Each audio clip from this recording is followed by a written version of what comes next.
দয়াময়। গোবিন্দ ঘোষ ধুলায় গড়াগড়ি দিয়ে কাঁদছিলেন মা। যেই দেখলেন প্রভু সত্যি চলে যাচ্ছে, ধুলা থেকে উঠে চিৎকার করে বললেন, দাঁড়াও গৌরহরি, একটু দাঁড়াও, যাবার আগে তুমিও শুনে যাও। কি ভেবেছো তুমি? তুমি আমায় ছেড়ে চলে গেলে আমি ভালো থাকবো না, আমি সুখে থাকবো না? ভুল ভেবেছো। আমি অনেক সুখে থাকবো, অনেক ভালো থাকবো। চলে যাও। একটা হরিতকি সঞ্চয়ের জন্য তুমি যখন আজ আমায় ত্যাগ করে চলে যাচ্ছ, তাও তো আমি তোমার জন্য করেছি। তবে তুমিও শুনে যাও, সদা সর্বদাই যদি আমি তোমায় ডেকে থাকি, নিঃশ্বাসে প্রশ্বাসে যদি আমি তোমায় স্মরণ করিব, দিবানিশি যদি আমি তোমায় ভরসা করে থাকি, ভালোবেসে থাকি, আজ আমাকে ছেড়ে চলে যাচ্ছ, চলে যাও। তুমি আমাকে ভুলে গেলে কি হবে? আমি তোমায় ভুলিব।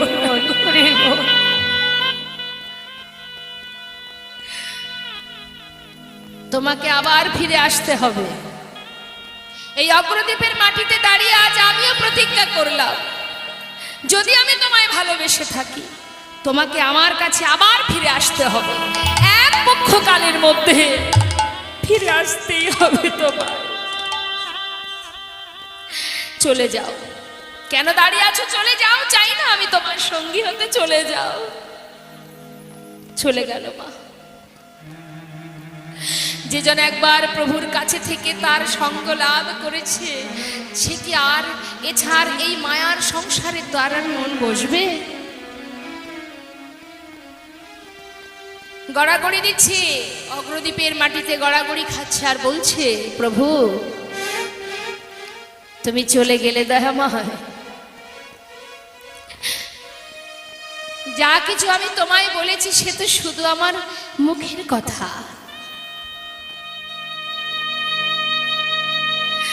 অন্তরের কথাটা একবার তুমি বুঝতে চাইলে না?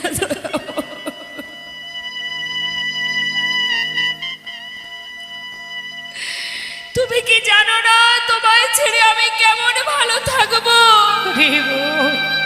আমি কত সুখে থাকবো।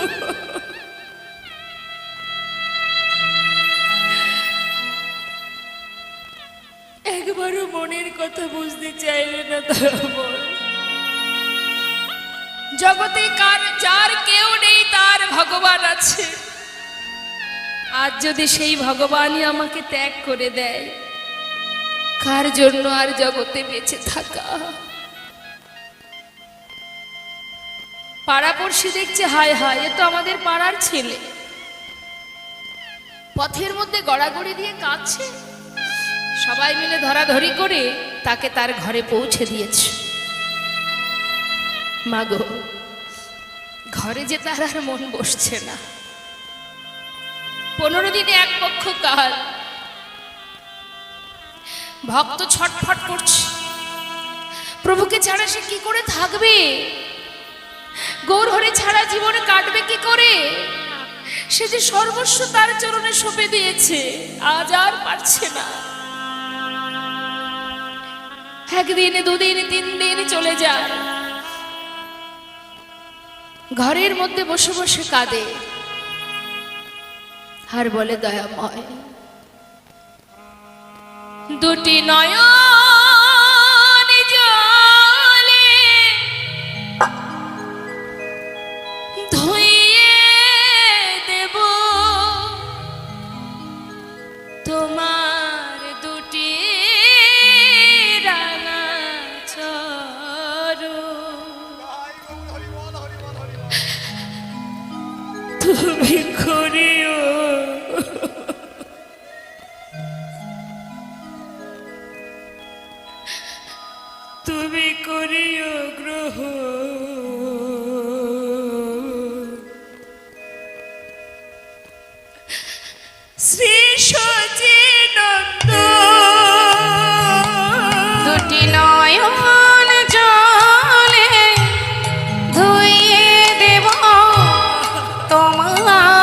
দুটি রাঙা চরণ করিও গ্রহণ। শ্রী সচিনন্দন না জানি ভজ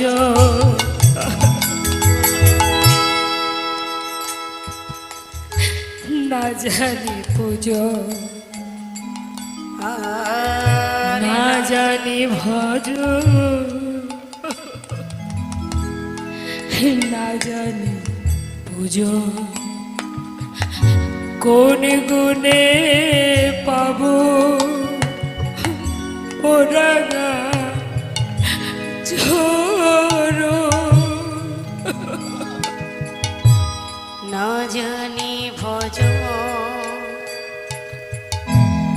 না জানি ভোজ কোন গুণে পাব ওরা চরণ। দুটি নয়নের জল বহে অবির, দুটি নয়নের জল বহে অবিরাম। দুটি নয়নের জল বহে অবির,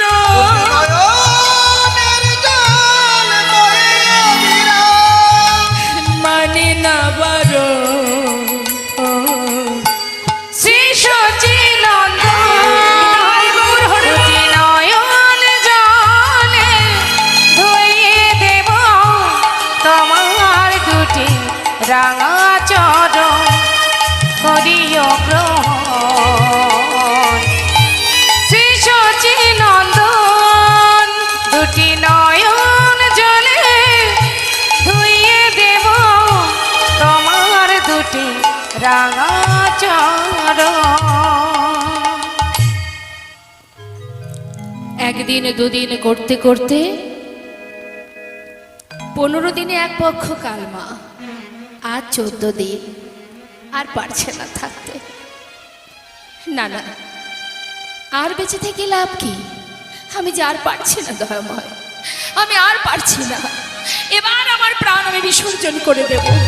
যে প্রাণে গৌর নেই, যে প্রাণে আমার প্রভু নেই, যার ভালোবাসা নেই, যার চরণে আমার ঠাঁই নেই, আমি এ প্রাণ আর রাখতে চাই না।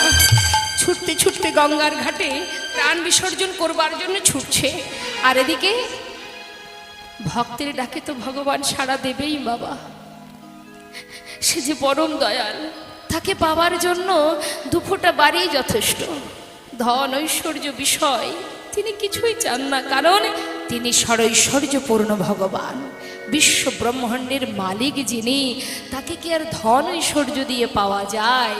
শুধুমাত্র এক ফোঁটা দুফোঁটা বাড়ি আর হৃদয় মাঝে শুদ্ধ পবিত্র ভক্তি ভালোবাসা। থাকতে পারছে না ভক্ত, কখনো ভগবানকে ছেড়ে থাকতে পারে না। প্রাণ ত্যাগ করার জন্য এক পা দুপা করে যাচ্ছে প্রভুর চরণ স্মরণ করতে করতে, আর বলছে, প্রভু তুমি আমাকে ভুলে গেলে কি হবে? আমি তো তোমায় ভুলবো না। তোমারই নাম গাইতে গাইতে প্রাণ বিসর্জন করব। কেউ জানুক বা না জানুক, তুমি তো জানবে তুমি আমায় ভুলেছ প্রভু, আমি তোমায় ভুলিনি। এদিকে গৌর হরি ছিলেন রামকেলিতে মা, তিনি একটা কোষ্ঠী পাথর জলে ভাসিয়ে দিলেন, আর সেই পাথরটা গঙ্গায় ভাসতে ভাসতে অগ্রদ্বীপের ঘাটে এসে পৌঁছালো। আগমন বার্তা পাঠালেন প্রভু। ভক্তকে রক্ষা করার জন্য ভগবানের যুগে যুগে আসা, তাই তো তিনি সদা সর্বদাই ভক্তকে রক্ষা করতে এসেছেন। আজও কেমন করে রক্ষা করছে দেখুন। গোবিন্দ ঘোষ প্রভুর চরণ স্মরণ করতে করতে যাচ্ছে মা, আর প্রভুকে বলছে, প্রভু এই জন্মে না হোক, পরের জন্মে আমি তোমার কাছে যাবই যাব, তোমার চরণে আমায় ঠাঁই দিও, নিজ গুণে কৃপা করে আমাকে পার করে নাও। এই জন্মে তোমায় ডাকা হলো না প্রভু। হরি হে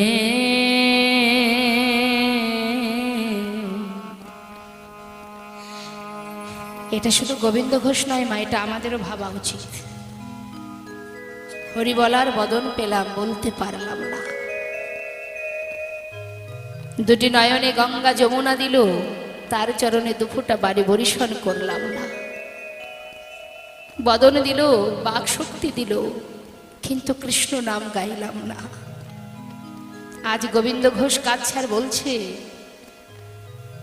বলো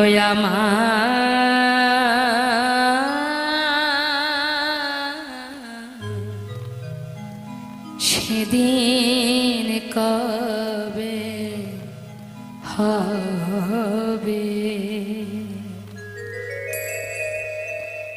তোমার আশার আশে প্রভু গয়াছি বসে তোমার আশা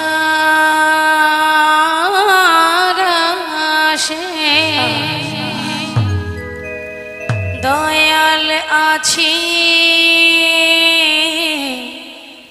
বসে,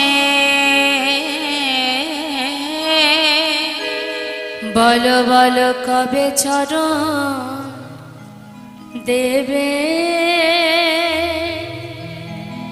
দয়াময় দয়াময়। বলো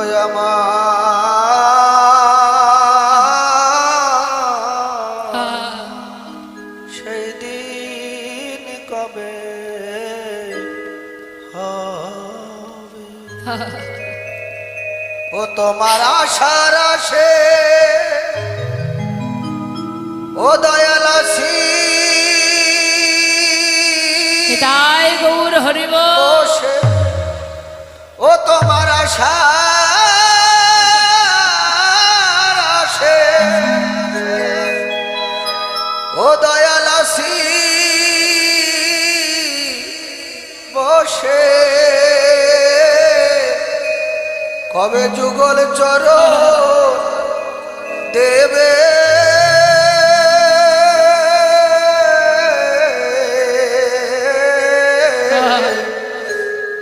বলো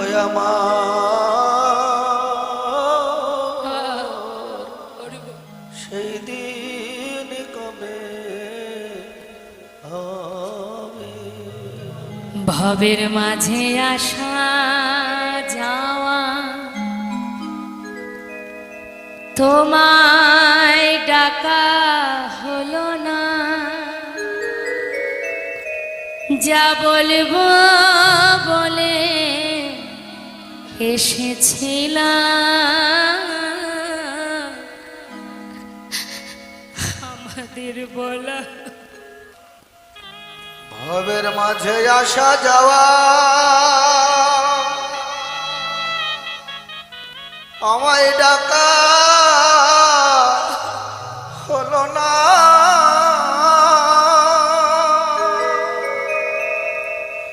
যা বলবো বলে এসেছিলাম,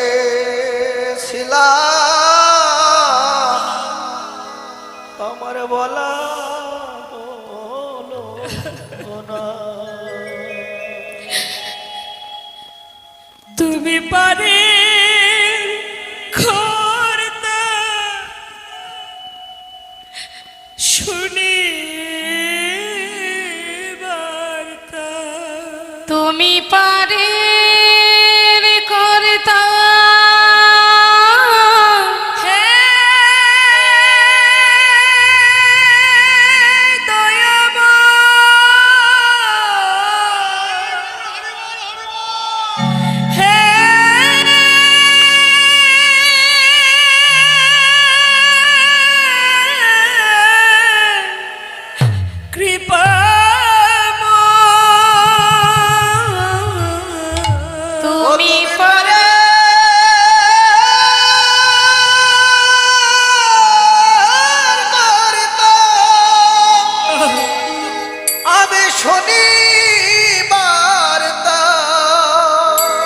বলো বলো প্রভু আমাদের কবে পার করিবে, বলো প্রভু প্রভু গান বলো আমার নিতাই গৌর হরি বল হরি বল। সেই দিন কবে হবে?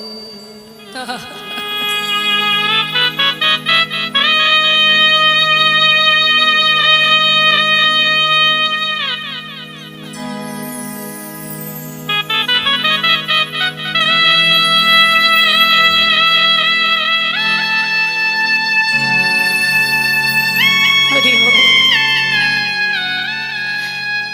কার হাতে কতটুকু সময় আছে আমরা কেউ জানি না। তাই তো সকলেরই উচিত হে দয়াময়, ভজন জানি না, সাধন জানি না, আমি অধম, আমি অধমা, আমি পাষণ্ড। হরি বল। তুমি তো পতিত, তুমি তো পতিত পাবন। হাজারো অপরাধ তোমার চরণে করেছি দয়াময়। এই কাঙাল কাঙালিনীকে নিজ গুণে তুমি পার করে নাও।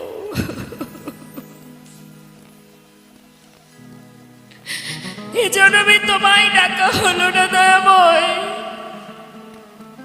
দশ ইন্দ্র ষড়রিপু সর্বস্ব দিলে তুমি, কিন্তু তোমায় ডাকা হলো না। আবার যদি পুনরায় তুমি আমাদের মানব কুলে জন্ম দাও, এমন কুলে জন্ম দেবে যেন আমরা বদন ভরে তোমায় ডাকতে পারি। আমাদের হরি বলা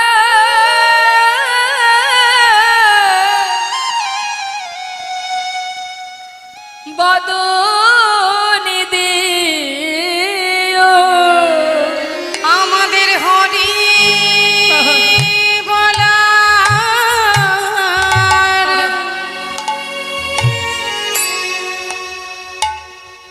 বদন দিও,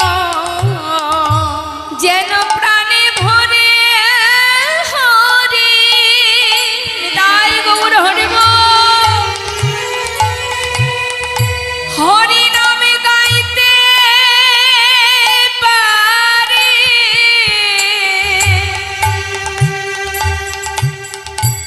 আমাদের হরি বলা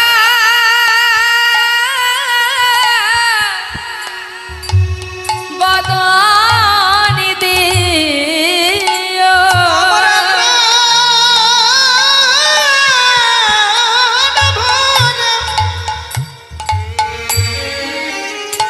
হরি গাইতে পারি,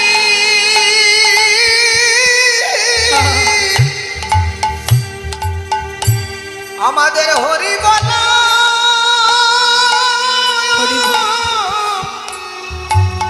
হরি বলার মদন দিও। তোমার কাছে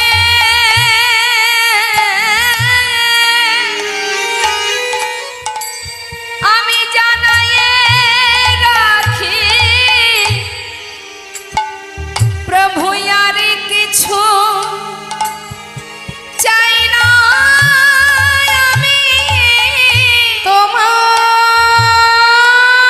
কাছে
প্রভুর চরণে আত্মনিবেদন করতে করতে এক পা দুপা করে যখন জলে নামছো মা, আর সেই যে পাথরটা সেটা কিন্তু বারবার এসে গোবিন্দ ঘোষের গায়ে লাগছে।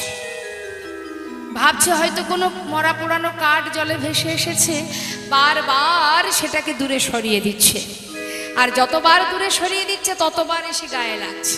তাড়াতাড়ি করে হাতে করে নিয়ে তীরে উঠে আবর্জনার মধ্যে ছুঁড়ে ফেলে দিয়েছে।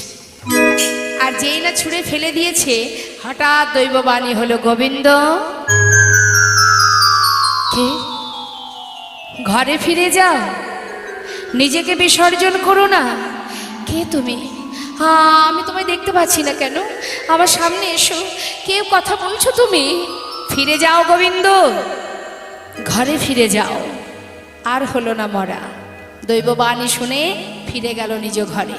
কিন্তু মাগো, গৌরহরি গোবিন্দকে রক্ষা করার জন্য পুনরায় আবার ধীরে ধীরে পার্ষদগণকে নিয়ে তিনি এসে পৌঁছালেন গোবিন্দ ঘোষের ঘরের সামনে। গোবিন্দ ঘোষের ঘরের কাছে এসে ডাকছে, গোবিন্দ, ও গোবিন্দ। কে? কে তুমি? এ তো প্রভুর কণ্ঠস্বর। তবে কি আমার গৌর এলো? গোবিন্দ, দরজা খোলো। যেই না দরজা খুলেছে, হঠাৎ দেখছে বাইরে গৌরহরি দাঁড়িয়ে আছে।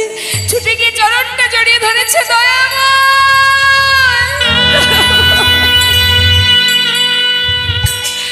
এসেছো তুমি গৌরহরি, এসেছো। শান্ত হও ও গোবিন্দ, শান্ত হও, কেঁদো না। আমি তো এসেছি। কথা দাও প্রভু, আমাকে ছেড়ে কোথাও যাবে না। অনেক কষ্ট পেয়েছি তোমায় ছেড়ে, আমি আর পারবো না প্রভু তোমায় ছেড়ে থাকতে। কথা দাও, আমায় ছেড়ে যাবে না। বেশ, কথা দিলাম। কিন্তু আমি যে আসবো সেটা নিশ্চয়ই জানতে না তো প্রভু? কেন? আমার আগমন বার্তা তো আমি অনেক আগেই তোমাকে পাঠিয়েছি। আগমন বার্তা? আমাকে তো কেউ কিছু বলেনি। ও গোবিন্দ, গঙ্গার জলে ডুবে মরতে গিয়ে সেখানে কিছু পেয়েছিলে নাকি? হ্যাঁ, একটা পোড়া কাষ্ঠ। তাই বুঝি? সেটা কোথায়? সেটা তো আমি একটা আবর্জনার মধ্যে ছুঁড়ে ফেলেছি। যাও যাও, শিগগিরই নিয়ে এসো। ছুটতে ছুটতে গঙ্গার ঘাটে গিয়ে সেই আবর্জনার ভিতর থেকে হাতে তুলে দেখছে কি, এ তো কোষ্ঠী পাথর। গায়ে আবার লেখা আছে কৃষ্ণ কৃষ্ণ কৃষ্ণ কৃষ্ণ। প্রভুর কাছে এসে দাঁড় করালেন, প্রভু, এটাই কি তোমার আগমন বার্তা? হ্যাঁ, শোনো, এই কোষ্ঠী পাথর দিয়ে তোমার ঘরে এক বিগ্রহ তৈরি হবে এবং সেটা তোমার ঘরে আমি স্থাপন করব এবং তার নামও আমি দেব, প্রাণ প্রতিষ্ঠা করব। এক ভাস্কর এসে বিগ্রহ তৈরি করলেন, আর সেই বিগ্রহ স্থাপন করে প্রাণ প্রতিষ্ঠা করে তার নাম দিলেন প্রভু গোপীনাথ। শোনো গোবিন্দ, প্রতিদিন ভিক্ষা করবে, যা পাবে সঞ্চয় করে রেখো না, কিন্তু পুরোটাই প্রভুর সেবা দেবে। কেমন? আরেকটা কথা তোমায় বলি, শোনো, তোমার তো একা একা ঘর ভালো লাগবে না, তাই তুমি একটা বিবাহ করো। চিন্তা করুন মা, এত কষ্ট এত সাধনার পরও প্রভুর এখনো কিন্তু পরীক্ষা শেষ হয়নি। হরি বল। এতদিন পর এবার তিনি আরো কঠিন পরীক্ষা দিলেন, সংসার দিলেন। গোবিন্দ, শোনো গোবিন্দ, বিবাহ করে দুইজনে মিলে গোপীনাথের সেবা দেবে, যা পাবে পুরোটাই সেবায় দেবে, সঞ্চয় করে যেন রেখো না, কেমন? আর আমাকে এবার বিদায় দাও, আমি যাই। প্রভু, কোথায় যাবে তুমি? এই যে তুমি বললে আমায় ছেড়ে যাবে না, কি ভেবেছো তুমি? তুমি আমায় ছেড়ে চলে যাবে? আমি তোমায় ছেড়ে থাকতে পারবো না। প্রভুর হাতটা ধরে টানতে টানতে যে ঘরে বিগ্রহ স্থাপন হয়েছে সেই ঘরে প্রভুকে রেখে দিলেন। রেখে দরজাটা বন্ধ করে শিকল তুলে দিয়ে বলছে, থাকো তুমি ঘরের মধ্যে, কোনোদিন দরজা খুলবো না। আমি তোমায় ছেড়ে থাকতে পারবো না দয়াময়, আমি তোমায় ছেড়ে থাকতে পারবো না। শিকল তুলে দিয়ে যেই না পিছন ফিরে তাকিয়েছে, দেখছে বাইরে গৌরহরি দাঁড়িয়ে আছে। প্রভু, তুমি বাইরে কি করে এলে? আমি তো ঘরে রেখেছি তোমাকে। আবার দরজা খুললেন, খুলে কি দেখছে? দেখে ঘরে গোড়া, বাইরে গোড়া, গৌরহরি গোড়া, বাইরে গড়া, ঘরে গোরা, বাইরে গোরা। আমি একই দেখিলাম ঘরে গোড়া, বাইরে গোড়া। একে দেখলাম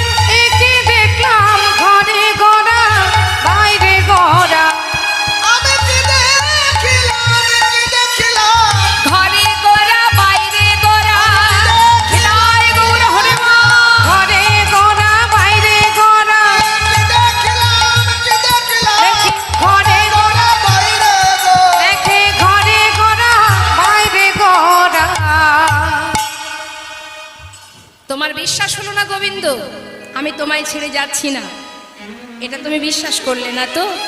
শোনো গোবিন্দ, আমাতে আর গোপীনাথে একই অঙ্গ হয়, গোপীনাথে সেবা দিলে আমি পাইব নিশ্চয়। গোপীনাথের সেবা দিলে আমি পাইব নিশ্চয়। আমাতে আর গোপীনাথে অভেদ জানিও, শুদ্ধ ভক্তিতে গোপীনাথের সেবা যে সেবারে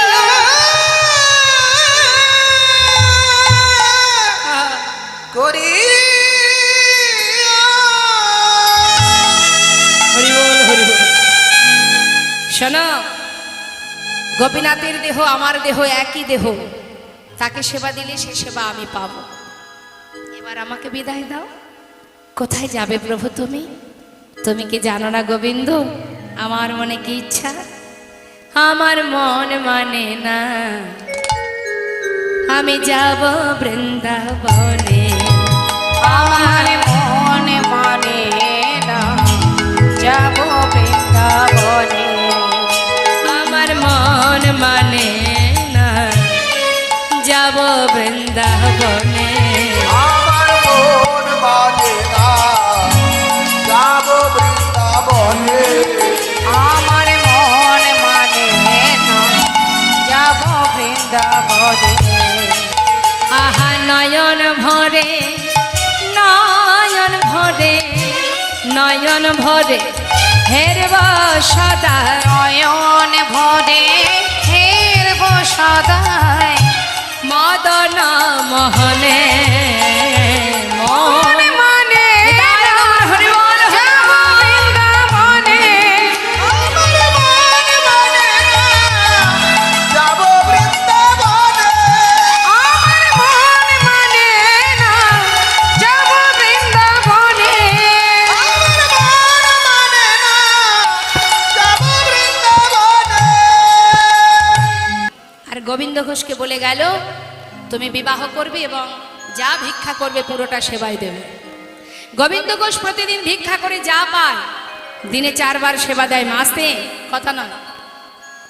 এইভাবে 1 বছর যেতে না যেতে প্রভুর আদেশ মতো এক সুকন্যার সন্ধান পেল, শুভ দিন দেখে শুভ পরিণয় সম্পন্ন করলেন।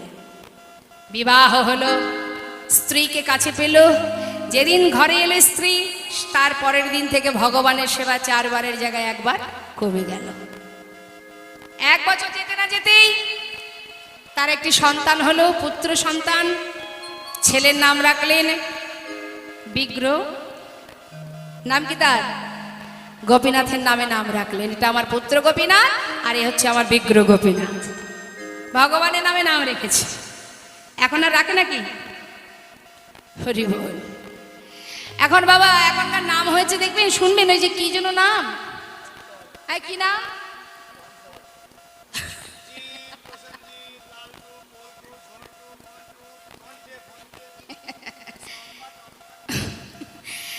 এখনকার নাম পাপাই রাখে দেখবেন অনেকে, পাপ আয়। তুই এত দূরে থাকবি কেন, সব আমার কাছে আয়। এখন ভগবানের নামে নাম রেখে ছেলেকে কোলে পেল। ছেলেকে যেদিন ঘরে পেল, সেদিন থেকে ভগবানের সেবা আরো 1 বার কমে গেল। সংসার বড় হচ্ছে তো, যত সংসার বড় হবে, যত ধন ঐশ্বর্য বিষয় আপনি পাবেন, ততই আপনি একটু একটু করে গোবিন্দকে ভুলে যাবেন। সারাক্ষণ বিষয়ের চিন্তা মাথায় রাখতে রাখতে রাখতে রাখতে গোবিন্দ আপনার থেকে একটু একটু করে দূরে সরে যাবে। যার কেউ নেই তার ভগবান আছে বাবা। দেখবেন যার কিছুই নেই মা আসতে, সে দেখবে সর্বদাই হা কৃষ্ণ হা গোবিন্দ করে বেড়াচ্ছে। আর যার সব আছে, সেই বিষয় সম্পদের পিছনে চিন্তা করতে করতে দিনান্তে ভগবানকে ডাকার সময় নেই, ভগবান তার থেকে অনেক দূরে সরে যায়। আজ গোবিন্দ ঘোষের যখন সংসার বড় হতে লাগলো, গোবিন্দ আমার সংসারের মধ্যে 4 বারের জায়গায় প্রভুর সেবা দিনে 2 বার দিতে লাগলেন। প্রভু দেখলেন ভক্ত মায়ার বাঁধনে আবদ্ধ হচ্ছে, আমাকে ভুলে যাচ্ছে। অর্থাৎ যেমন মায়া দিয়েছি তেমন মায়া আবার কাটিয়ে নেব। কাটছে কি করে মা? সবার আগে কাটাচ্ছে তার স্ত্রীকে। ভিক্ষা করে এসে ডাকছে, ও মাধবী, যা কিছু ভিক্ষা করেছি 2 ভাগ করো, আর 1 ভাগ রন্ধন করো, 1 ভাগ রেখে দাও। আমি চললাম গঙ্গায়, স্নান করে এসে গোপীনাথের সেবা দেব। দেখুন কিভাবে ভগবান যেমন দেন আবার মাথায় রাখবেন, তিনি প্রয়োজনে কেড়েও নেন। কি করলো? স্নান করে এসে দেখছে ঝোলাটা যেখানে রেখেছিল সেইখানে পড়ে আছে, রান্না হয়নি। কোথায় গেল মাধবী? ডাকতে ডাকতে ঘরের ভিতরে ঢুকে যেই না মন্দিরের ভিতরে প্রবেশ করেছে, দেখছে তার স্ত্রী মাধবী বিগ্রহ গোপীনাথের চরণে উপুড় হয়ে পড়ে আছে। আহা, মাধবী, গোপীনাথের চরণ ধরে পড়ে আছো যে? আরে রান্না করি, আগে তার সেবাটা দাও। ওঠো ওঠো। কি হলো? বেশ তো পড়ে আছো, কথা শুনতে পাচ্ছ না? বলি, ও মাধবী। আর সাড়া নেই মা, চলে গেছে প্রাণ পাখি। কোনো সাড়া না পেয়ে ধীরে ধীরে গোবিন্দ ঘোষ তার কাছে গিয়ে যেই না অঙ্গ পরশ করলেন, হঠাৎ তার অসার দেহ মাধবীকে নিজের কোলের মধ্যে চেপে ধরে চিৎকার করে উঠলেন, গোপীনাথ! হে, তুমি কি করলে গোপীনাথ? তুমি আমার মাধবীকে কেড়ে নিলে কেন? কি অপরাধ করেছিল আমার মাধবী? কেন কেড়ে নিলে তুমি? কোলের মধ্যে চেপে ধরে কাঁদছে। পাড়াপড়শি দেখছি সর্বনাশ, চলে গেল মাধবী। সবাই এসে গোবিন্দ ঘোষের মাথায় হাত দিয়ে সান্ত্বনা দিচ্ছে, শান্ত হও। পাড়াপড়শির যে ধর্ম মা, সান্ত্বনা দেওয়া মাত্রই সকলে বলে উঠলেন, দেখো তোমার স্ত্রী তোমার তো নয়, যিনি দিয়েছিলেন তিনি নিয়েছেন। তোমার যদি হতো সে তোমায় ছেড়ে যেত না। কেঁদো না, তোমার একটা ছোট্ট ছেলে আছে, তাকে নিয়ে সংসারে ভালো থেকো। সান্ত্বনা পেয়ে নিজে হাতে তার শেষকৃত্য করলেন, কোনো কথা আর বলেনি। চলে গেল কিছুদিন মা, দেখতে দেখতে ছেলের বয়স হয়ে গেল 5 বছর। 5 বছরের ছোট্ট ছেলে হঠাৎ একদিন তার মনের মধ্যে প্রশ্ন জাগলো, এই জগতে সকলের মা আছে, আমার মা কোথায়? বাবাকে যেই না কাছে পেয়েছে, বাবার কোলে বসে জিজ্ঞাসা করছে, বাবা, এই জগতে সকলের মা আছে, আমার মা কই? বাবা বুকের মধ্যে জড়িয়ে ধরে বলছে, ওরে কাঁদিস না, আমি তো আছি, আমি কোনো কষ্ট কোনো দুঃখ তো রাখবো না রে, তুই দুঃখ করিস না। কিন্তু প্রতিদিন ছেলে একই প্রশ্ন, বাবা আমার মা কোথায় তুমি বলে দাও। সবার মা আদর করে, ভালোবাসে, খাওয়ায়, ঘুম পড়ায়, আমার মা কোথায়? গোবিন্দ ঘোষ একদিন আর সহ্য করতে পারছে না, হঠাৎ তিনি রাগ করে বলে উঠলেন, তুই মায়ের কথা জানতে চাস? তবে যা, ওই যে মন্দিরে দাঁড়িয়ে আছে ওর কাছে গিয়ে জিজ্ঞাসা কর তোর মা কোথায়। ছোট্ট 5 বছরের শিশু বাবার কথা বিশ্বাস করে ঠিক বাবা যখন গঙ্গায় স্নান করতে গেছে, সেই সময় 1 পা 2 পা করে মন্দিরে ঢুকেছে। ঢুকে বলছে, গোপীনাথ জানো, আমার বাবা বলল তুমি নাকি জানো আমার মা কোথায়। ও গোপীনাথ বলো না, আমার মা কোথায়? কাঁদছ, যখন কাঁদছ মা, এমন সময় গোবিন্দ ঘোষ স্নান করে ঘরে ফিরছে। গোবিন্দ ঘোষ স্নান করে ফিরে এসে নিজের সন্তানকে ডাকছে, গোপীনাথ, ও গোপীনাথ, কোথায় রে তুই? আমার কাছে আয় বাবা। প্রত্যেকটা মা বাবা তার সন্তানকে ভালোবাসে। যেই না বারবার ডাকা সত্ত্বেও ছেলেকে পাচ্ছে না, মন্দিরের ভিতরে ঢুকে দেখছে বিগ্রহ গোপীনাথের সামনে মা মা বলে তার পুত্র কাঁদছে। ছুটে গিয়ে সন্তানকে কোলের মধ্যে জড়িয়ে ধরেছে, জড়িয়ে ধরে সান্ত্বনা দিয়ে বলছে, কাঁদিস না বাবা, কাঁদিস না, আমি আছি। ও কোনোদিন বলবে না তোর মা কোথায়। আমি বলছি, আমি তোর মা, আমি তোর বাবা, তুই আমাকে মা বলে ডাক, আমাকে বাবা বলে ডাক। বলতে বলতে হঠাৎ তার পুত্রের মুখের দিকে যেই না নজর দিয়েছে, দেখছে তার সন্তানের বদন থেকে ঝলকে ঝলকে রুধির ঝরছে। চিৎকার করেছে,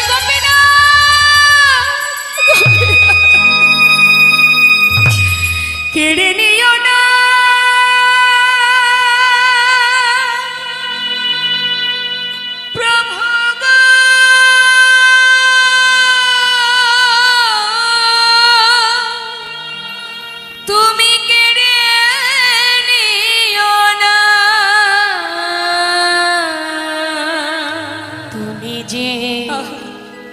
ব্যথা ব্যথা রে আমায় ব্যথা দিও না দিলে যদি পুত্র মরে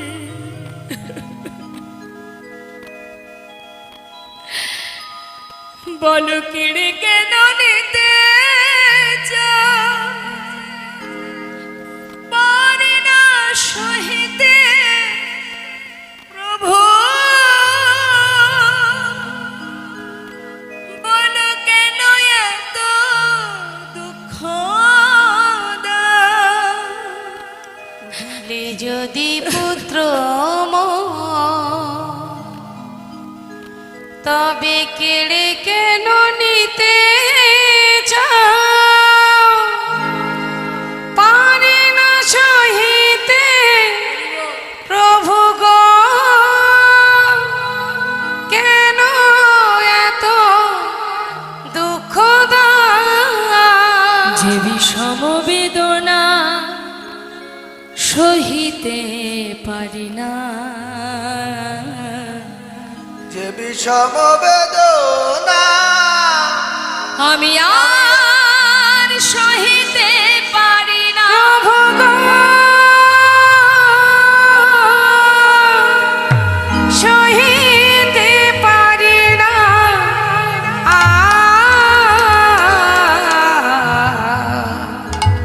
তুমি যে ব্যথা রে আমায় ব্যথা দিও না। একমাত্র সন্তান পিতার কোলেই প্রাণ হারালো। মৃত সন্তানকে নিয়ে গঙ্গার ঘাটে গিয়ে মাটি খুঁড়ে সমাধি দিল। নিজে হাতে সন্তানের সমাধি দিয়ে গঙ্গা থেকে স্নান করে ঘরে ফিরে এসে বিগ্র গোপীনাথের সামনে দাঁড়িয়ে বলে উঠলেন, গোপীনাথ, কি করে এমন নিষ্ঠুর হতে পারলে তুমি? আমি তো তোমায় বলিনি আমার সংসার দাও, আমার স্ত্রী দাও, পুত্র দাও, তুমি তো দিয়েছিলে, আবার কেড়েও নিলে। বেশ, আজ থেকে আমি তোমাকে অনাহারে রাখবো, আর তোমায় সেবা দেব না। একদিন, দুদিন, 3 দিন হয়ে গেল মা, আর গোপীনাথের সেবা দিতে পারছে না গোবিন্দ ঘোষ। শুধু ঘরের বারান্দায় গড়াগড়ি খায় আর কাঁদে, আর শুধু নিজের পুত্রকে ডাকে, গোপীনাথ একবার এসে বাবা বলে ডাক। কোথায় গেলি তুই? একবার এসে বাবা বলে ডাক। যখন 4র্থ দিন হলো মা, ভক্তকে রক্ষা করার জন্য ভগবান পাথর থেকে সচল মূর্তি ধারণ করে ধীরে ধীরে পুত্র সেজে ঘরে ঢুকে ডাকছে, বাবা, বাবা। কে? আমি তোমার পুত্র গোপীনাথ। আমার পুত্র? সে তো মারা গেছে। কে তুমি? আমি তোমায় চিনি না বাবা। একদিন তুমি নিজেই বলেছিলে তুমি 2 পুত্রের পিতা। কারোর যদি 2টো সন্তানের মধ্যে একটি মারা যায়, বাবা কি আর একটা সন্তানকে না খাওয়িয়ে রাখে? বাবা, 4 দিন হলো আমি কিছু খাইনি, আমায় কিছু খেতে দাও বাবা। ও, তুমি এসেছো। তুমি আমায় বাবা বলে ডাকলে। তুমি জানো জগতে সবাই কেন একটা পুত্র সন্তান চায়? শেষের দিনে মাতা পিতা শেষকৃত্য করার জন্য। আজ তুমি আমায় বাবা বলে ডাকছো, পারবে শেষের দিনে আমার শেষকৃত্য করতে? পারবে না। তুমি তো সোনার সিংহাসনে বসে থাকো। বাবা, আজ আমি তোমার সামনে দাঁড়িয়ে কথা দিলাম, আমি তোমার পুত্র হয়ে তোমার শেষ কৃত্য করব। পারবে আমার জন্য কাছা নিতে? পারবো? তুমি পারবে আমার জন্য পিণ্ড দিতে? পারবো বাবা। তুমি পারবে আমার জন্যে 1 মাস সবজি সৈন্য খেতে? পারবো বাবা, আমি পারবো। আমি তোমার অঙ্গ স্পর্শ করে কথা দিলাম, পৃথিবীতে যতদিন চন্দ্র সূর্যের উদয় হবে ততদিনে আমি তোমার শেষকৃত্য করে যাব। এবার কিছু খেতে দাও বাবা। কয়েক বাড়ি থেকে ভিক্ষা করে এনে গোবিন্দ ঘোষের সেবা দিল মা। গোবিন্দ ঘোষের আনন্দ ধরছে না, কারণ নিজের কাছে গোছানো আছে তো, সঞ্চয় করে রেখেছে। ও প্রভু, তোমার মুখশুদ্ধি চাই তো? বুঝেছি বুঝেছি, দাঁড়া দাঁড়া। আনন্দে একেবারে গদগদ। হ্যাঁ, দাঁড়াও দাঁড়াও দাঁড়াও, আমি জানতাম তুমি চাইবে, এক্ষুনি দিচ্ছি, দাঁড়াও। যেটা নিজের কাছে গুছিয়ে রেখেছিলেন মা, সেটা প্রভুর হাতে দিয়েছেন। গৌরহরি বলেন, দাঁড়াও গোবিন্দ, কাল যখন চেয়েছিলাম তোমার দিতে বিলম্ব হয়েছিল, চাইবা মাত্রই তো দিতে পারোনি, কিন্তু আজ এত তাড়াতাড়ি কোথায় পেলে? আমি তো জানি প্রভু তুমি চাইবে, তাই কাল 2 হরিতকে ভিক্ষা করে একটা নিজের কাছে রেখেছিলাম, একটা তোমায় দিয়েছিলাম। কারণ আজ তুমি যেই চেয়েছো সেই তো দিলাম। আমি ভালো করিনি প্রভু? বাহ, চমৎকার। এতদিন আমার সঙ্গী হয়ে এই শিক্ষা পেয়েছ। ছি গোবিন্দ, এ তুমি কি করলে? প্রভু, আমি কি কোনো ভুল করেছি? না না, তুমি কোনো ভুল করোনি, ভুল তো করেছি আমি। তুমি আবার কিসে ভুল করলে প্রভু? আমি কিসে ভুল করেছি শুনবে? তবে শোনো, আমি ভুল করেছি তোমাকে আমার সঙ্গী করে। গৌরহরি, হে তুমি কি বলছো দয়াময়? আমি তোমার কথা কিছু বুঝতে পারছি না, আমাকে একটু খুলে বলো, আমাকে খুলে বলো প্রভু, তুমি কি বলতে চাইছো? গোবিন্দ, সন্ন্যাসী নহে গভু সঞ্চয় বাসনা। যে আমার সঙ্গী হয়ে আমার উপরে নির্ভরশীল হতে পারে না, আমি তার মুখ দর্শন করি না।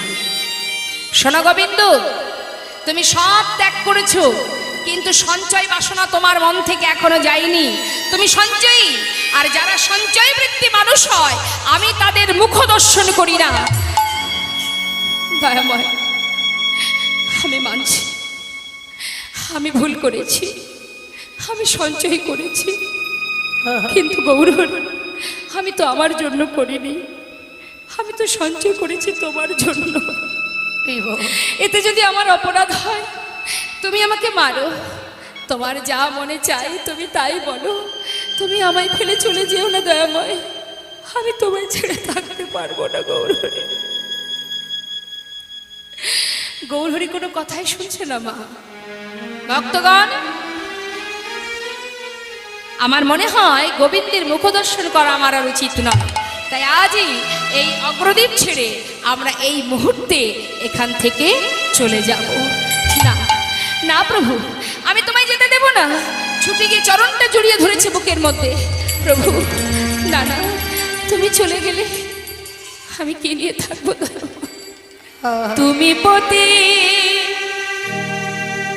পাবন হরি,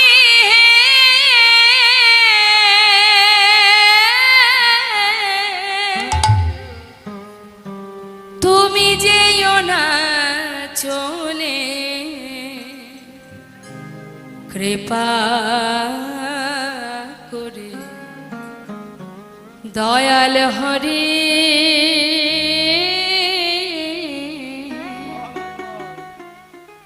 একবার রাখো চরণে।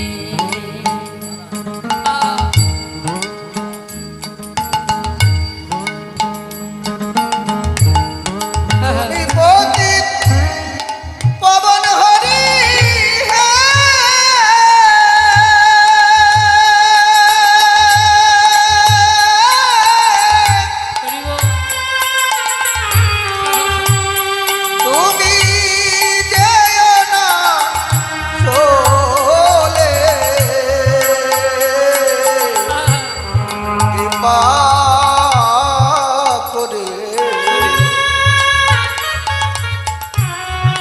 দয়াল হরি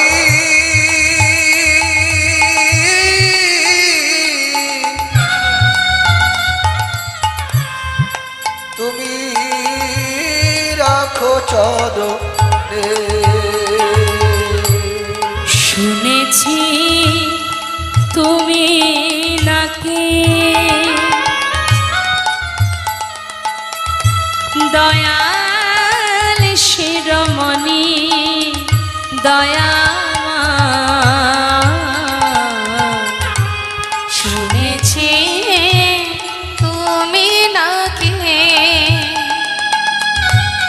দয়াল শিরোমণি নাম প্রচারিতে এলে তুমি প্রেমের খনি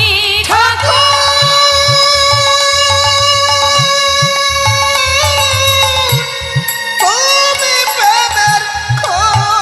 ঠাকুর তুমি প্রেমের খনি দিবানিশি হিরোই আমি তোমার শরণে দয়া দিবানিশি রই আমি তোমার শরণে দয়াল কৃপা করে দয়াল হরি রাখো চরণে একবার কৃপা করে গৌর হে দয়াল হরি রাখো চরণে। কৃপা করে দয়াল হরি গৌর হে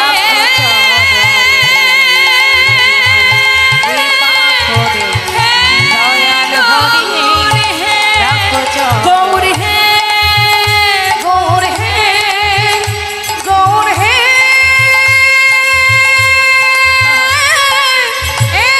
গৌর হে মাগো বৃন্দাবনের রাজাকে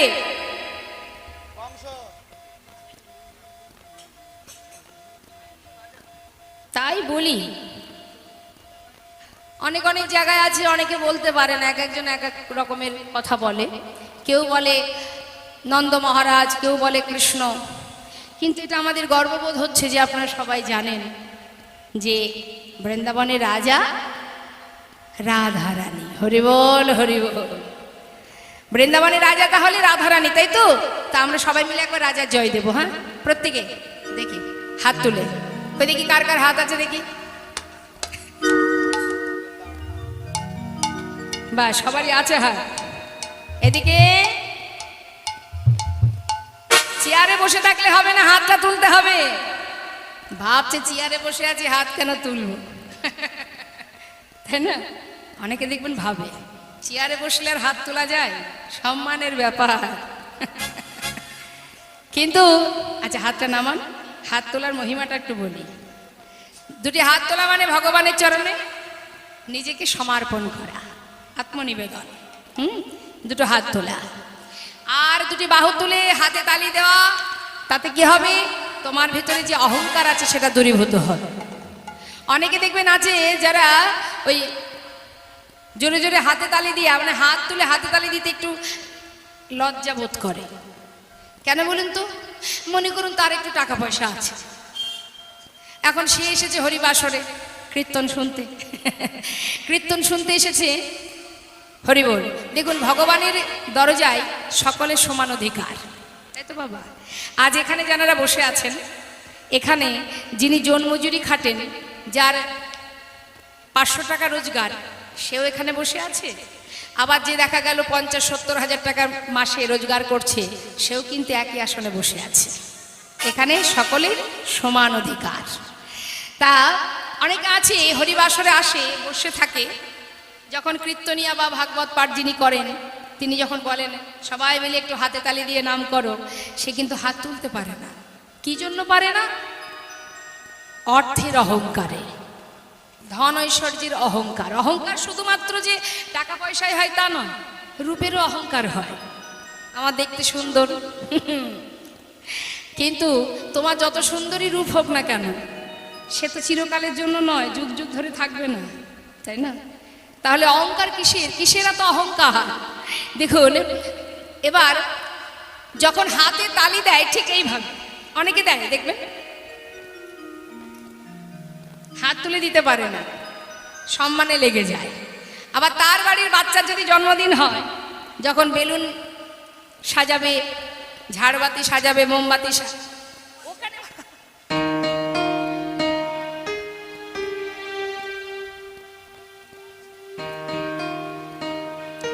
জনে তাই এখন কেউ আসবেন না লীলা চলাকালীন। যদি কারোর দেওয়ার কিছু ইচ্ছা থাকে লীলা শেষে আসবেন, এখন লীলা চলাকালীন কেউ আসবেন না। রাধের সঙ্গে হরে কৃষ্ণ। ঠিক আছে, ঠিক আছে। তা মাগো, সেই ব্যক্তি যার হরিবাসরে হাতে তালি দিতে লজ্জা বোধ হয়, সে দেখবেন বাড়ির বাচ্চা জন্মদিন হলে তখন দেখবেন বাচ্চাকে খুশি করার জন্য জোরে জোরে হাতে তালি দেয়, হ্যাপি বার্থডে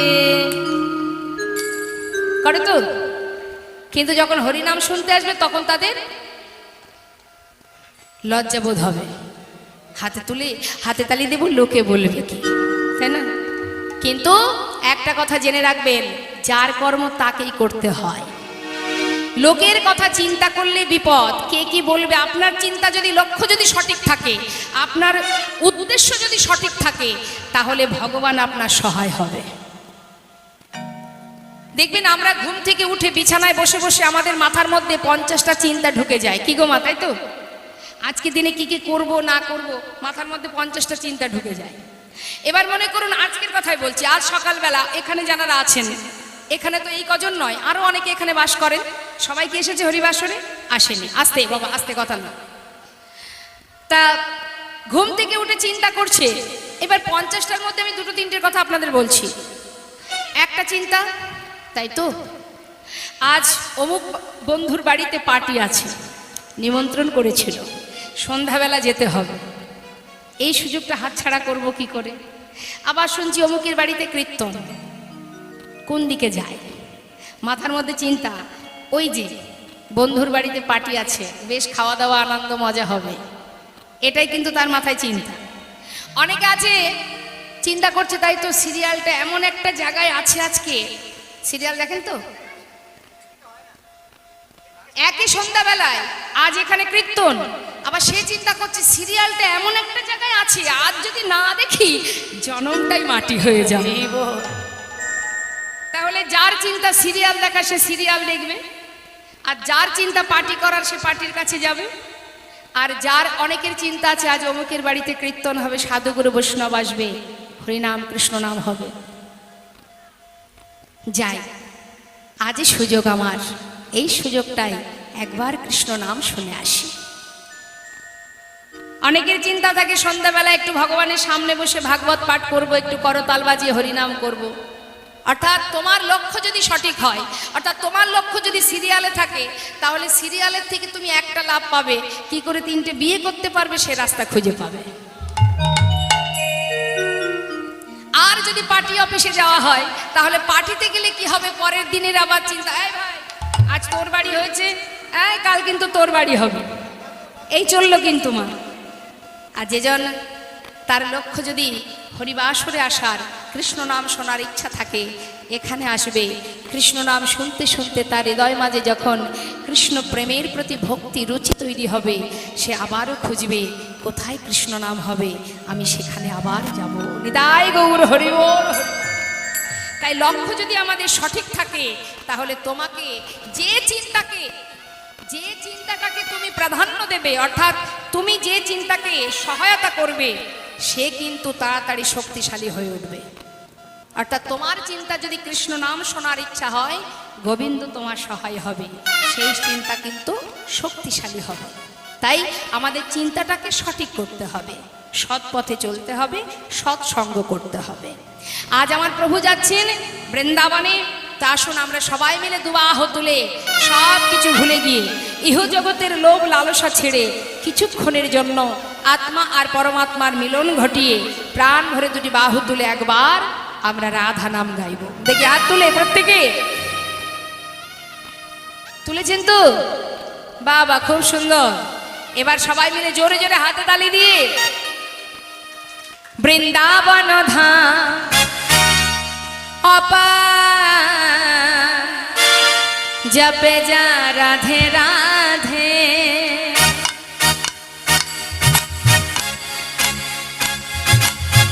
राधे श्याम राधे।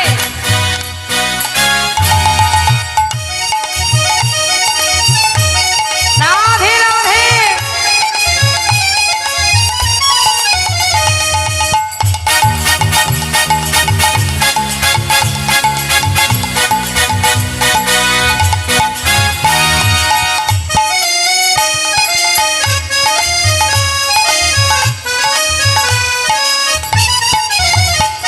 वृंदावन धाम अपार जपे जा राधे राधे।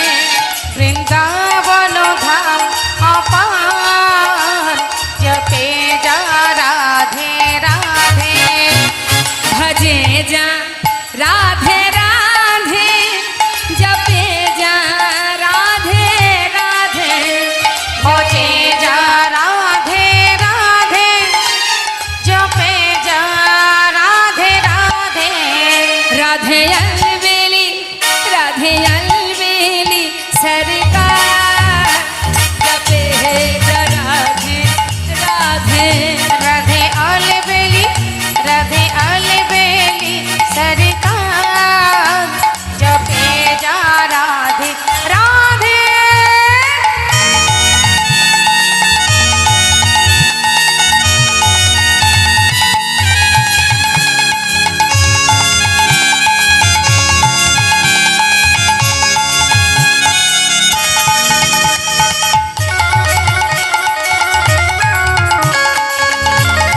प्रेम से बोलिए राधा रानी की जय।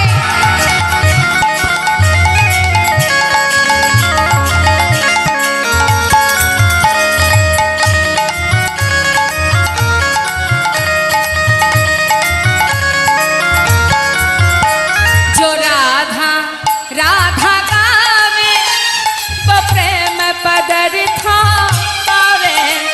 जो राधा राधा गाए जो प्रेम पदार्थ पावे। বৃন্দাবনে যদি রাধা নাম করা যায়, রাধাকে আশ্রয় করা যায়, তোমার আশ্রয় যদি সঠিক হয়, অনায়াসে তুমি গোবিন্দ কৃপা বা গোবিন্দ প্রেম লাভ করবে। গোবিন্দকে আলাদা করে ডাকতে হবে না, আশ্রয় করলেই বিষয় পেয়ে যাবে। যেমন বাবা, আপনি যদি বাজারে গিয়ে বলেন দাদা একটা কলগেট দিন তো, কলগেটটা আনার পরে যখন প্যাকেটটা খুলবেন, খোলার পরে তার মধ্যে কি থাকে? ব্রাশটা কি চেয়েছিলেন? চান? তাহলে ব্রাশটা কলগেটের সঙ্গে ফ্রি। অর্থাৎ রাধারানীকে যদি তুমি ঠিকঠাক ভজন করতে পারো, তাহলে রাধারানীর সঙ্গে গোবিন্দ ফ্রি। जो राधा राधा गावे वो प्रेम पदरथा पावे। जो राधा राधा गावे जो प्रेम पदार्थ पावे। वो कहे जाए बेड़ा पार जपे जा राधे राधे। पक हो जाए बेड़ा पार जपे जा राधे राधे।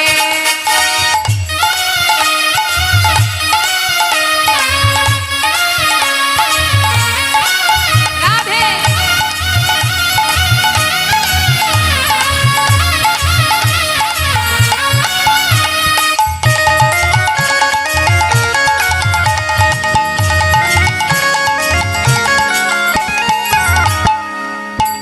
जो राधा नाम न हो तो रसराज बेचारा रोता।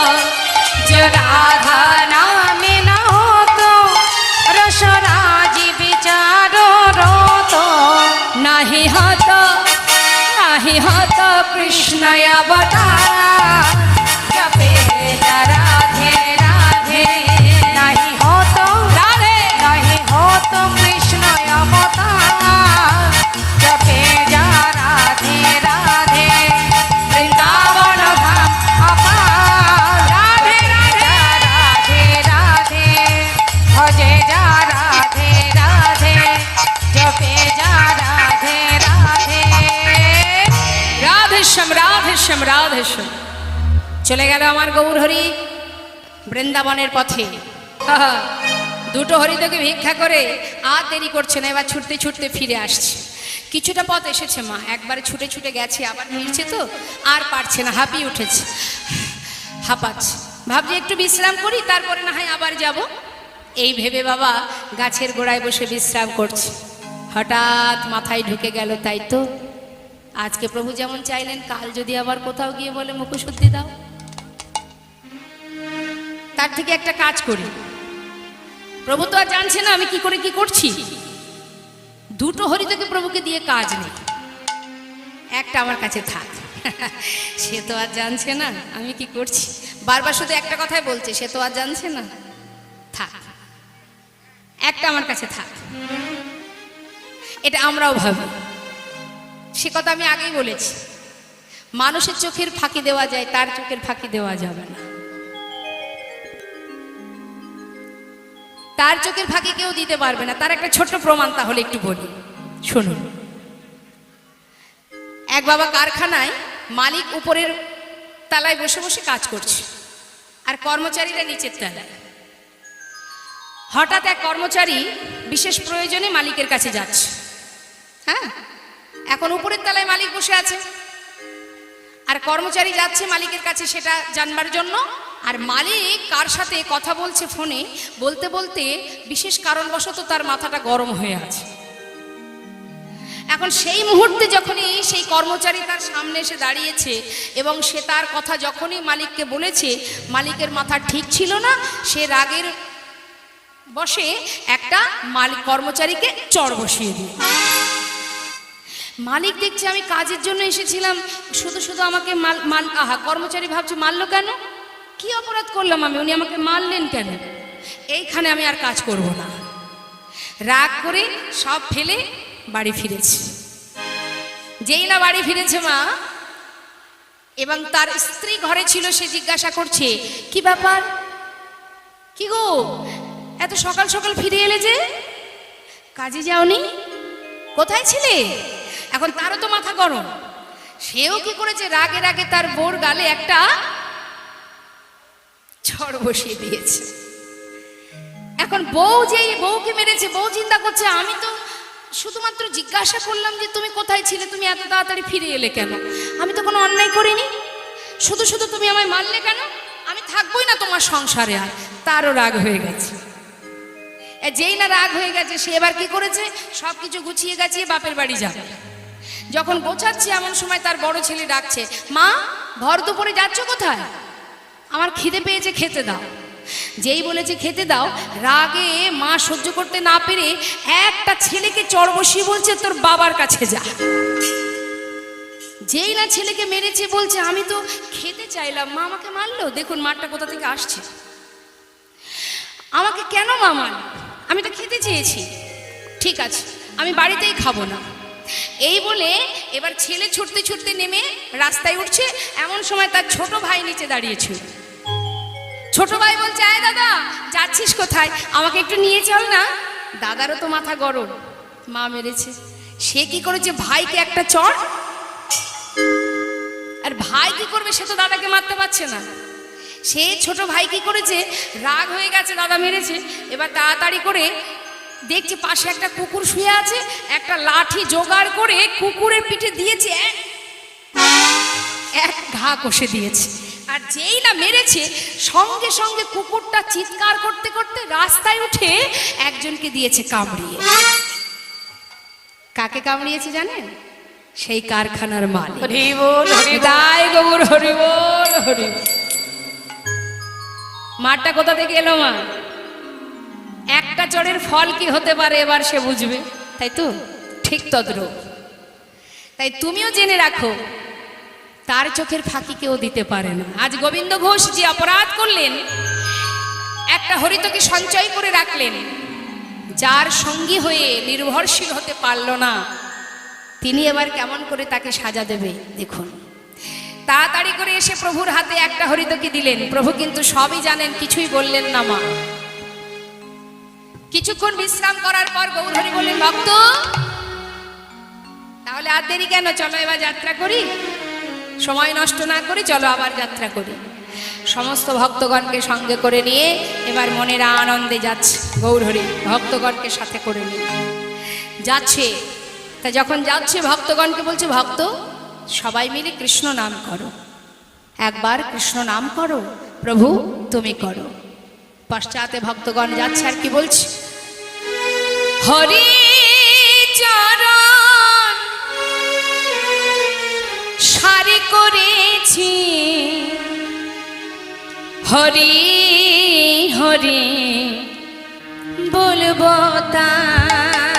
হরি চরণ আর করেছি, হরি হরি বলে বলা। আমরা হরি চরণ সারি করেছি, হরি হরি বলবো তাই। হরি চরণ সারি করেছি, হরি হরি বলে বতাই। হরি বিনা হরি বিনা হরি বিনা এ জগতে, হরি বিনা এ জগতে আমাদের আর কেহ নাই নাই।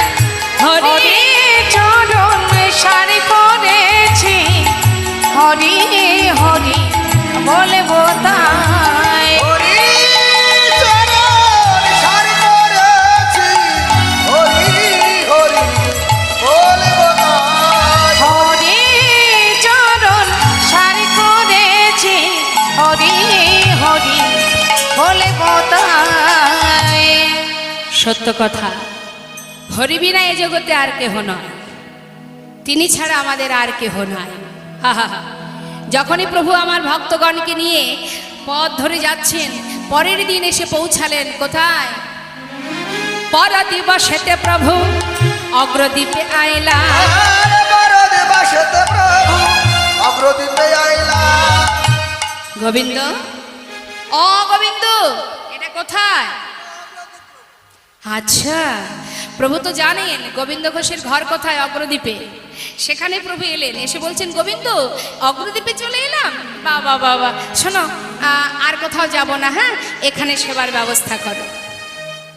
হা হা, গোবিন্দ ঘোষের আনন্দ ধরছে না, সমস্ত কিছু রন্ধন হলো, প্রভুর সেবাও হলো। মা সেবার পর প্রভু আমার আবার গোবিন্দ ঘোষের সামনে হাত বাড়ালেন। মুখশুদ্ধি লাগি প্রভু কর বাড়াইলা, মুখশুদ্ধি লাগি প্রভু করে বাড়াইলা। মুখশুদ্ধি লাগি প্রভুর করে বাড়াইলা। মুখশুদ্ধি দাও না মোরে, মুখশুদ্ধি দাও না মোরে, মুখশুদ্ধি দাও না মোরে, ওই মুখশুদ্ধি দাও না মোরে। ভজনের অবশেষে মুখশুদ্ধি দাও না ও মোরে, ভজনের অবশেষে মুখশুদ্ধি দাও না মোরে। মুখশুদ্ধি লাগি প্রভু করে বাড়াইলা। মুখশুদ্ধি লাগি প্রভু করে বাড়াইলা। দাও গোবিন্দ মুখশুদ্ধি দাও। এইভাবে কিছুদিন যেতে না যেতে গোবিন্দ ঘোষ শয্যাশায়ী হলেন, হাত চলতে পারে না। এদিকে ভগবান প্রতিদিন পুত্র সেজে তার কাছে এসে গলাটা জড়িয়ে ধরে, বাবা তোমার কি কষ্ট হচ্ছে? না রে, অন্তিম সময় এসেছে যে সবার জীবনে আসবে। প্রভু কাঁদছেন পাশে বসে মা, তাই ভক্ত বলছে, গোপীনাথ আজ কিন্তু আর মনে নেই যে স্বয়ং প্রভু নিজে পুত্র সেজে বসে আছে, সব বিস্মরণ হয়ে গেছে, স্মরণে আসছে না। নিজের পুত্র মনে করে বলছে, ও গোপীনাথ বলো বাবা তুই কাঁদছিস? হ্যাঁ রে, কাঁদিস না। ওরে সবারই যে এমন দিন আসবে, একটা কাজ করবি, বলো বাবা আমাকে একটু চরণামৃত এনে দিবি? দেব। ভগবান সচরণামৃত পান করালেন। গোপীনাথ বলো বাবা আমার শিওরের পাশে এক জোড়া করতাল আছে, বিদায় নেবার আগে আমাকে একটু নাম শোনাবি বাবা? শোনাবো। করতাল হাতে করে নিয়ে করতাল বাজিয়ে আজ পুত্র সেজে ভক্তের চারিপাশে ঘুরে ঘুরে নাম করছে, হরে কৃষ্ণ হরে কৃষ্ণ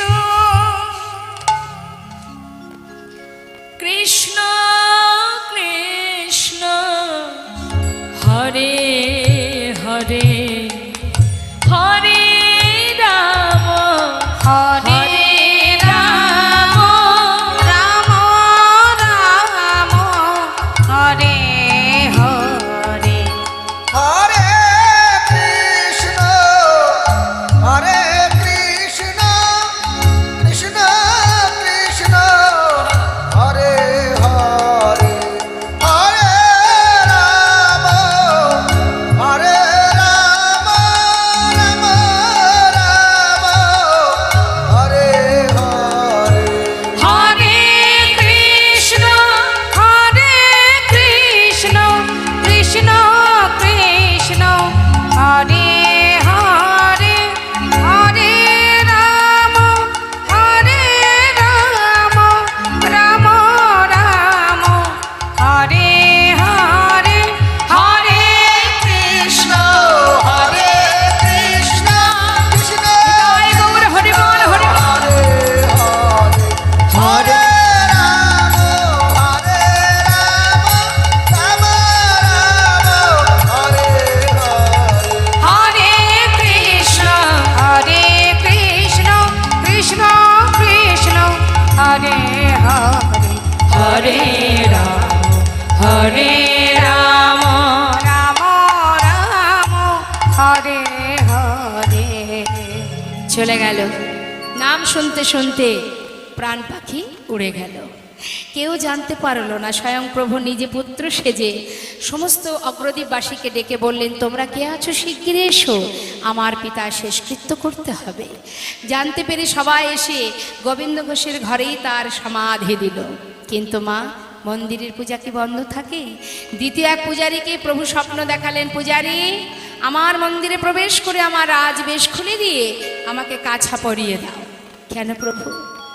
আমার বাবা মারা গেছে, আমাকে 1 মাস দিনে হব্বি স্বর্ণ করে সেবা দেবে। চৈত্র মাসে মধুকৃষ্ণ একাদশী তিথিতে আমাকে স্নান করিয়ে শুদ্ধ বসন করাবে। আমি পিতার পিণ্ড দান করব। সমস্ত অগ্রদীপবাসীকে নিমন্ত্রণ জানাবে, সবাইকে আমি গঙ্গার ঘাটে সেবা দেব। যারা যাননি দর্শন করে আসবেন। অগ্রদ্বীপে আজও সেখানে গোপীনাথকে কাছা পরিয়ে গঙ্গার পাড়ে নিয়ে যাওয়া হয়। নিজের সন্তান যদি শ্রাদ্ধক্রিয়া করতেন 1 মাস পর একদিন, কিন্তু যেটা আজও বর্তমান এবং যতদিন চন্দ্র সূর্যের উদয় হবে ততদিনই এই ক্রিয়া চলবে মা। তাই তো শাস্ত্রে বললেন, যুগে যুগে তুমি এসেছ ধরাতে, রাখিতে তোমারে ভক্তেরি মা।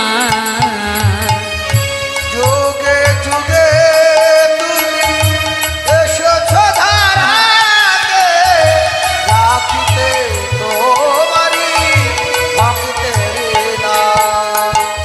দাঁড়াইল হরি পিণ্ড করে করে, দাঁড়াইল হরে পিণ্ড করে ওই শুদ্ধ বস্ত্র পরে,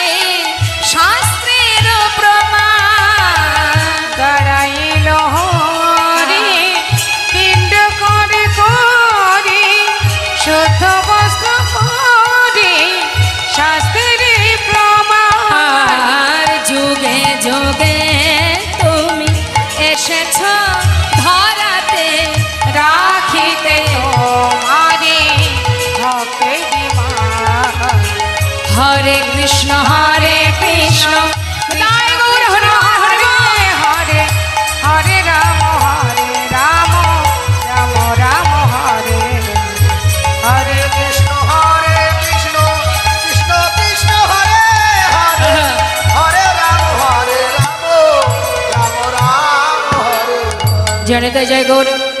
আমাদের লীলাকে এবার আমরা বিশ্রাম রাখবো। সকল ভক্তচরণে নিবেদন, আপনারা প্রসাদ না পেয়ে কেউ ঘরে যাবেন না। আসুন আমরা দর্শন করি। ভক্ত আর ভগবানের মিলন হইল, ভক্ত আর ভগবানের মিলন হইল, প্রেমানন্দে বদন ভরে হরি হরি বল। প্রেমানন্দে বদন ভরে হরি হরি বল। জয় সচিনন্দন জয় গৌর হরি, জয় সচিনন্দন জয় গৌর হরি। জয় সচিনন্দন জয় গৌর হরি। কৃষ্ণ ক্রিয়ার প্রাণ বধুয়া নদিয়া বিহার, ওই বিষ্ণুপ্রিয়ার প্রাণবধূ নদিয়া বিহারী। কৃষ্ণ প্রিয়ার প্রাণ বধুয়া নদিয়া বিহারী। বিষ্ণুপ্রিয়ার